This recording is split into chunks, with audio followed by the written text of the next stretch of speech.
Hey guys, so in keeping with our theme about talking insecurities this week, I've got a few other things that I wanted to share, especially in relation to the dialogue and comments that I've had in relation to that.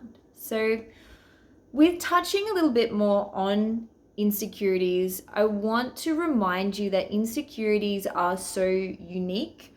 What one person experiences can be vastly different to someone else's experiences. So there's no right or wrong, there's no essentially one way to feel or anything in particular that can cause us insecurities because we're all completely unique. Our lives are completely unique. So therefore, the things that come up are going to be yours for a reason, and the learnings are there for you.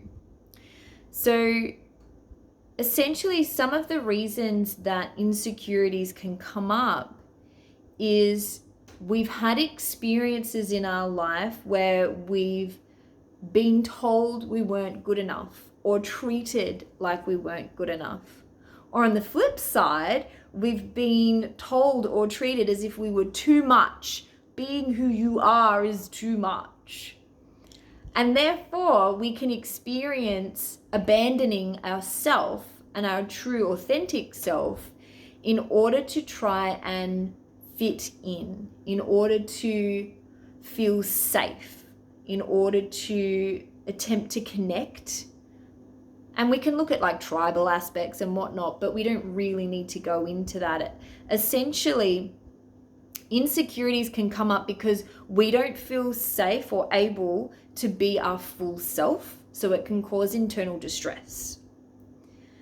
Now, other reasons that insecurities come up is fear. And there's a small fur child on my lap. So fear, you may have heard me say the acronym before, is false evidence appearing real. To us, it seems real, but generally the reality that we experience is vastly different to what somebody else experiences. And even our thought processes and the way we view something is totally different to what someone else will experience. So we cannot come from things purely from our own standpoint and project that on someone else, because I guarantee you, well, here's an example. How many times have you thought you've known what's going on with someone or what they were thinking, only to have a conversation with them and realize you were in completely a different stratosphere? You were so way off. Because when we use our limited thinking, we really stifle ourselves and our ability to see things bigger and more clearly.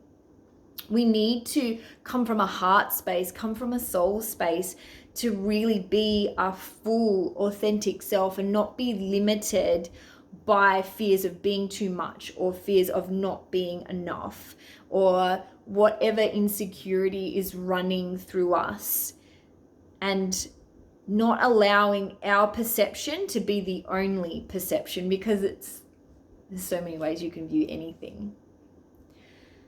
So with insecurities, I feel that the most important thing to mention is that it is okay to have insecurities. There is nothing wrong with you. It's a part of being human. And I don't care who the hell you are.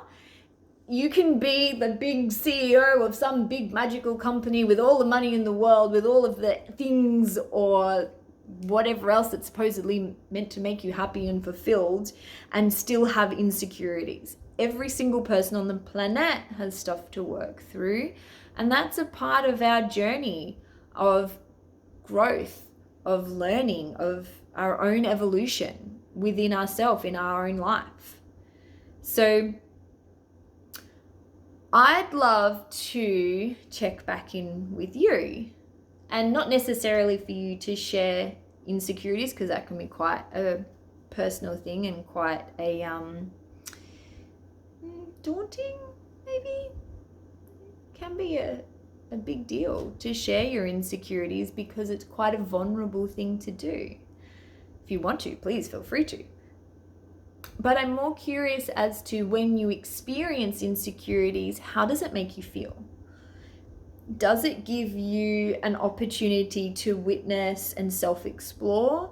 Does it drop you into fear mode? Does it drop you into feeling like you have to shut down and protect yourself? I'm curious what it brings up in you.